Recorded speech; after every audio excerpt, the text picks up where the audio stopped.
Poa, mambo vipi sister? Safi. Vizuri. Poa. Harakati vipi? Fresh. Nakuona umependeza nini? Kawaida tunaoja kuja kwenye stretch mark. Au sio? Sasa na kipengele hapa na swali kidogo nataka nikuulize hapa.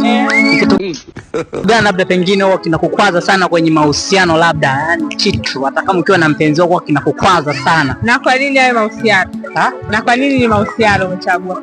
Kwa sababu mahusiano ndio maisha yenyewe, kwa sababu kila mtu ambaye anayejitambua kuna mwisho wa siku natakiwa fanyaje awe na familia, na ndio maana hata kama ukisoma ukifanya lakini mwisho wa siku natakiwa fanyaje kwenye ndoa. Hivyo yani. Katika mahusiano mimi wala ni mtu kwanza, mimi niko fit sana kwenye mahusiano. Afu katika mahusiano mimi hamna kitu ambacho napenda kama kupendwa. Hakuna.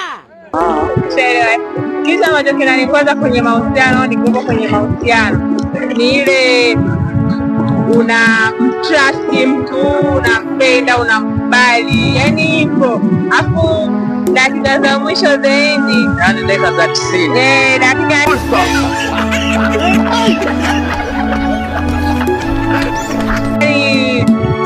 za mswali, wanasema dakika za kumswalia Mtume. Unakuta mtu unakuja kujua kumbe iko hivi. Mbavu sana wewe. Iko hivi na madhaifu kibao, yani ambayo yani ukutegemea kutoka kwake.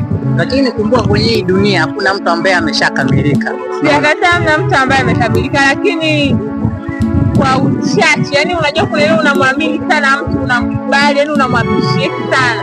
Afu dakika za mwisho unakuja kushtuka kwamba ni chaguo ambalo ulikosea kuchagua. Au sio? Poa basi, sema nini? Uko bomba nini, maelezo yanaeleweka? Hongera sana. Unaitwa nani kwanza? Jina utaje watu wakujue ni. Au sio? Poa basi eti. Haya poa.